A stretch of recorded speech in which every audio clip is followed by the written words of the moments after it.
Hilda, Chapter 1, Part 2. The early morning light filtered through the thin curtains, casting a soft, muted glow across my room. I rolled over in bed, listening to the low hum of the radio drifting through the thin walls. I could hear the newsreader's voice, tense and urgent, reporting on Poland, the invasion, and all the things I did not fully understand. My heart sank a little as I realized what this meant. War was no longer something we only whispered about. It was here. I swung my legs over the side of the bed, the floor cold against my feet. My parents were already awake. I could hear their voices downstairs, starting low but growing louder with every word. "You didn't lock the door last night?" My mother's voice was sharp, accusatory. I knew the tone well. It meant a fight was brewing. "I did lock it," my father snaps back. "You always blame me for everything." "It's not about blame, it's about responsibility. You know what's going on out there?" My mother's voice trembled, more from fear than anger, though I knew she would never admit it. I stood in front of the mirror, buttoning up my school blues, trying to drown out their voices, but it was impossible. The words collided with the tense news on the radio, creating a dissonant hum in the house that I could not escape. I reached for my bag, slinging it over my shoulder, my movements mechanical. Downstairs, their argument had escalated. "I'm doing the best I can, damn it!" My father's voice was louder now, frustration radiating from every syllable. "The best you can? That's not enough anymore. Do you think this war is going to care about your best?" I had no idea where their argument started from. They were always like that, fighting over something I never quite came to understand. I sighed and glanced out the window. The sun hadn't fully risen, and the street outside was still bathed in the pale gray of dawn. The tension in the house was suffocating. My chest tightened, and I knew I had to get out before it overwhelmed me. Without another word, I headed for the door. They didn't notice me leave, not that I expected them to. I paused for a moment, my hand on the door handle, listening to their voices echo through the house. The sound of the radio in the background only made it worse. I didn't say goodbye. They wouldn't have heard me anyway. As I stepped outside, the chill of the morning air hit me, clearing my head slightly. The street was quiet, as if the world was holding its breath, waiting for what came next. I took a deep breath and started walking, the weight of the news and the fight still heavy on my mind. Today was the first day of school, but it felt like the world was changing in ways none of us could control. The walk to school felt longer than usual, each step accompanied by a growing sense of unease. I hadn't been back since last year, and now with the war looming over us, everything felt different. The streets were quieter, the faces I passed more drawn and worried, as though everyone had aged in the span of just a few days. When I reached the school gates, I stopped for a moment to take it all in. The building stood tall and imposing, its brick facade weathered by years of use. The once vibrant paint around the windows had chipped away, leaving a dull fade gray behind. Above the main entrance, the school's insignia, a bold eagle clutching a laurel wreath, seemed less like a symbol of pride and more like a reminder of the regime that now ruled over us all. Students shuffled inside, their voices low and subdued, a stark contrast to the usual chatter of the first day back. The air was thick with the weight of the news. The invasion of Poland had reached everyone's ears, and although most of us did not fully understand what it meant, we knew it would change everything. I walked toward the main doors, the smell of polished floors and old textbooks hitting me as I stepped inside. The hallways were a mix of familiar faces and a few new ones. everyone moving quickly to their classes, eager to settle into their routines, as if clinging to the hope that some things might remain normal. As I approached my classroom, I saw her, the girl from the shop. My heart slammed against my ribs. She was standing just right by the door, leaning against the wall with a smirk that made my blood boil. Her dark hair was tied back messily, and her eyes scanned the hallway lazily. But when she noticed me, her face stiffened. I didn't even think. The anger I had shoved down all night came roaring back, and before I knew it, I was screaming, "You!" Her head snapped in my direction, and for a moment her eyes widened with recognition. But it didn't give her a chance to react. I lunged forward, my fist swinging toward her like it had a mind of its own. She ducked, barely dodging the blow, and she shoved me back hard, her hands hitting my shoulders. My back slammed into the wall, but the pain didn't register. My vision was red with rage. "You thief!" I screamed, swinging again, this time landing a hit on her cheek. She cursed under her breath, and then she was on me, her fists flailing. We were a tangled mess of arms and legs kicking and punching with all the fury of the day before.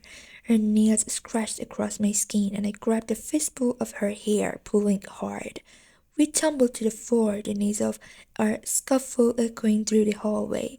I heard someone shout for us to stop, but I couldn't. All I could think about was her sneaking out of the shop, her smug grin as she got away with it. My body moved on pure instinct. Her fist collided with my jaw, sending a jolt of pain through my face. But I didn't care. I swung again, catching her in the ribs. She grunted and shoved me away, both of us panting now, but neither willing to back down. "You don't know anything," she spat, her eyes wild. "And you do not know what you've done?" I shouted back, though even I wasn't sure what I meant.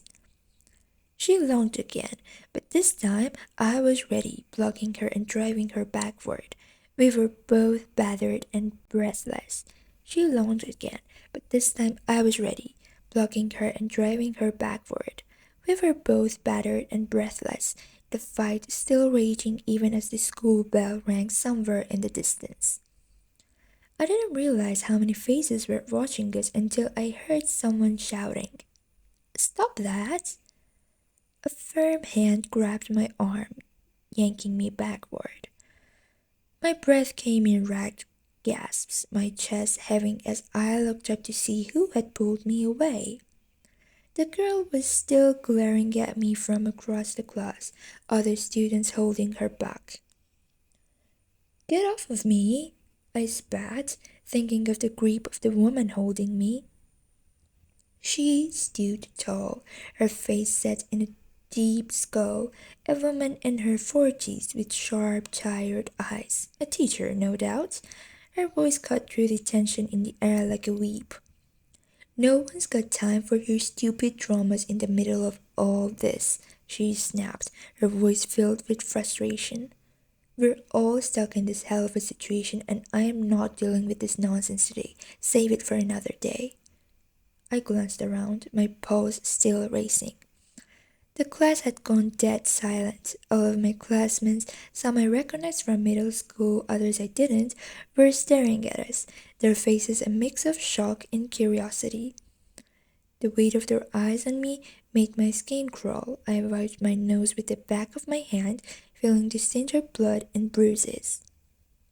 The teacher narrowed her eyes. "Go sit down."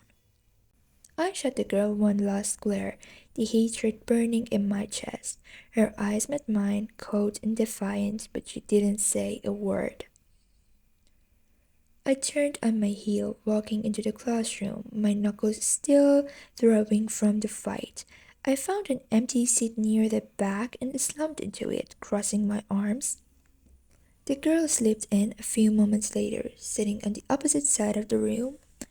I could still feel her eyes on me, but I refused to look her way again. I was too angry to focus, my mind still replaying the fight, but the bell rang and the lesson began like nothing had happened. The teacher stood at the front of the room, watching as the last few students shuffled into their seats, the weight of the recent fight still hanging in the air. Her sharp eyes scanned the room, ensuring everyone was settled before she finally turned toward the chalkboard. With quick, precise strokes, she picked up a piece of chalk and wrote her last name in large letters. Fallenbauer. She stepped back, studying the name for a brief moment, then turned to face us. Her stern expression softened slightly, though the tension from before hadn't completely left her face. Bauer, she said, her voice steady and firm. I will be your literature teacher this year. A few students murmured quietly, but for the most part the room was silent. I glanced around, noticing that no one dared make a sound. She had a commanding presence, the kind of a teacher who didn't need to shout to maintain control. We are living in uncertain times, she continued, her gaze sweeping across the room. But that doesn't mean we abandon our education. Literature is not just about words on a page, it is about understanding the world around us, especially in times of great changes. She paused, her eyes locking with mine for a brief second before moving on to the rest of the class.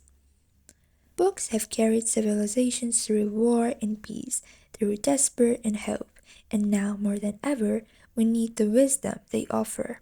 She dropped the chalk onto the tray with a faint click, then turned toward us again, folding her hands in front of her.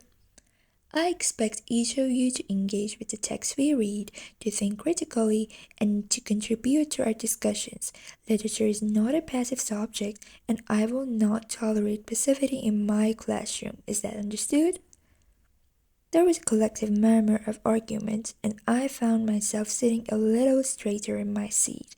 Bauer wasn't like the other teachers. She didn't seem interested in mundane, in keeping us distracted from the world outside. She wanted us to confront it head on through the words and stories we would read. She gave a curt nod. Good. Now let's begin. She paced slowly in front of the blackboard, her gaze sharp and calculating. Before we begin today's lesson, I want to ask you a question, she said, her voice cutting through the tension. How many of you have read Mein Kampf by Defoe? The room fell into an eerie silence. I felt my pulse quicken. I hadn't read the book myself, though I had heard about it at home and at school. Everyone had. It was more than a book, it was a requirement, an unspoken rule that if you wanted to fit in, if you wanted to understand where the nation was headed, you read it. Slowly, hands began to rise around the room. A few students put their hands up confidently, while others seemed more reluctant, as if unsure of how they would be judged. I stayed quiet, my hands still, my mind turning. Bauer surveyed the raised hands, her face unreadable. For those of you who haven't, she continued, Mein Kampf is not just a book, it is a blueprint for the future of Germany. It is our vision, our ideology. It lays out our path forward in a time of uncertainty and conflict. She paused, letting her words sink in. But I want you to think beyond what it says on the page. What does it mean to us as students, as citizens? Why has this book become so central to everything we are taught? What is it teaching us about who we are and who we are expected to become? The question hung on the air, and I could feel the tension in the room grow. The book wasn't just about politics, it was about our identity. It was about what was expected of them as young Germans in the middle of a brewing war. Bauer chopped the chalk against the board, writing the word identity in large looping letters. I want all of you to think about this. The words of Fraught are more than just a political treatise. It shapes how we see ourselves, how we see others, and how we see the future of Germany. So I ask you, what do you see? A few more murmurs filled the room, some students glancing nervously at each other. I kept my eyes forward, absorbing every word. Bauer's tone was neutral, but the weight of what she was saying burst down on us all. This was more than just a lesson, it was an indoctrination. One student raised his hand hesitantly. "It's about loyalty to the Führer," he said quietly, almost as if he was afraid of getting the answer wrong. Fräulein Bauer nodded. "Loyalty, yes, but it's more than that. It's about how we define ourselves as Germans. It's about understanding our place in the world and how we will reshape that world to fit our vision." She looked around the room, her eyes resting briefly on each student. We are living in a time where the choices we make will shape the future. It's up to us to decide what the future will look like. For that day, we read a part of Mein Kampf in class. Bauer walked to the front, chalk in hand, tapping it against the board as if to draw everyone's attention. "Today we will continue without discussions. Open your books to the first page." The room was thick with an uneasy silence. The other students shuffled nervously, opening their copies. I did the same, the weight of the text feeling heavier in my hands than usual. Bauer glanced down at me, her eyes sharp and expectant. She walked to my row, stopping at my desk. "You," she said. "What's your name?" I swallowed the tension that had gathered in my throat and answered, "Schmidt, Hilda Schmidt." She nodded and pointed at the text in front of me. "Begin reading." I started at the printed words, my hands slightly trembling as I followed the lines. I cleared my throat and began. "In the world of human affairs, there are two forces that drive history. The creative force, represented by the Aryan people, and the destructive force, embodied by the Jews. The Jew is a parasite, a scourge that undermines our society from within." The words felt foreign in my mouth, heavy with meaning that churned in my stomach. I tried to steady my voice, reading the text aloud, but each sentence felt like a stone sinking deeper into my conscience. "The fate of the world depends on the triumph of the Aryan race over this destructive force. It is the duty of the German people to recognize this struggle and take action to preserve their heritage and ensure the survival of future generations." I could feel my heart racing as I read. Each sentence seemed to draw a clearer line in the sand between who was considered worthy and who was not. The room felt charged with an oppressive energy, as if the very air around us was thickening with the weight of these ideas. As I continued, I glanced briefly up at the girl sitting a few rows ahead, the same girl from the shop. Her head was lowered, eyes fixed on her book, but her body was tense. The same rage from yesterday seemed to simmer beneath her skin, though now she remained silent. I struggled to keep my focus on the words in front of me. With every line I read, I was reminded of the chaos outside, the sirens, the rumors, the fears that wrapped around our town like a vise. I wanted to scream, to tear the pages from the book, to tell everyone that these words did not reflect my heart, that they did not define who we were. But I kept reading, my voice trembling slightly as I pressed on. "The strength of a nation lies in its unity. We must rally together against the forces that threaten our very existence, for only then can we hope to reclaim our rightful place in the world." When I finished reading, I looked up. My voice was gone for a moment. Bauer gave a small nod and then moved on as if nothing had happened. But for me, everything had. After the class, everyone was waiting anxiously to leave, myself included. The room was thick with silence, broken only by the shuffling of feet and the occasional cough. I could feel the tension pressing against my skull, desperate to be released. Fraulein Bauer's voice echoed distantly in my ears as she dismissed us. But I didn't really hear her. I just knew I had to get out of there. As soon as she announced the class was finished, I shot up from my seat and headed for the door. My legs felt like they were moving on their own, driven by some deep need to escape the suffocating atmosphere of the room. The air outside would be different, fresher, not so heavy with the weight of unspoken words. But then, something in my head started hurting. It was like a wave crashing from inside my head, sudden and violent. My vision darkened at the edges, and the world around me started to spin uncontrollably. I stumbled, trying to steady myself, but my limbs felt weak, as if they were no longer mine to control. Before I could make sense of it, my knees buckled and I collapsed. The hard floor rushed up to meet me, and the last thing I felt was the sharp pain of my head smashing against the ground. When I opened my eyes, the room around me came into focus. I recognized it instantly, the school's medical room. I had been here last year when I hit my head on a volleyball. The faint smell of antiseptic lingered in the air, bringing back unwelcome memories. Voices drifted over from the other side of the room. Were you able to contact your parents? That was Fraulein Bauer's voice, unmistakable.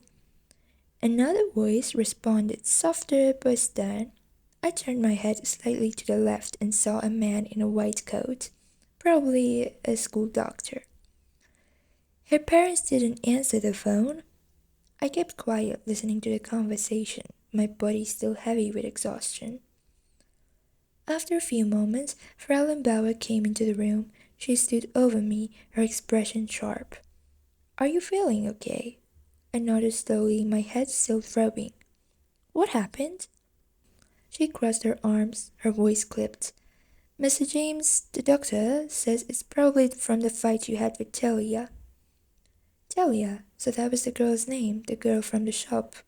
I clenched my jaw, but Fraulein Bauer didn't seem to notice. You're safe now, she continued. Mr. James said it was just a minor hit to your head that made you collapse. I nodded again, trying to process everything. My body felt heavy, my mind still hazy. I hope I won't see you two fighting again, she added, her tone turning cold. It wasn't my fault, I shot back, my voice low but firm. She stole some fruit from our shop yesterday. Bauer's eyes widened in shock. The tension between us thickened, but I couldn't stop myself from going on. That girl, Talia, she's an immigrant, right? You can tell that just by looking at her. Her shock turned into anger in an instant. Smith, stop that, she barked, her voice rising. But I didn't stop. Something ugly inside me wanted to push her further. Stop what? At least I don't suck the fool's dick in the literature class. Literature's supposed to be about literature, not an asshole who kisses everyone who speaks. As soon as the words left my mouth, time seemed to freeze. My heart stopped. I couldn't believe what I just said. Bauer's face twisted into a look of absolute disbelief, her eyes wide. I felt my own shock wash over me as I slapped my hand over my mouth. I'm sorry, I didn't mean. Before I could finish, she struck me across my face. The swing was immediate, sharp, and hot. Don't you ever disrespect him in this school again, she snarled. I stared at her, holding my burning cheek, the weight of my words still hanging between us. In that moment, I understood. I shouldn't have said that in front of Bauer.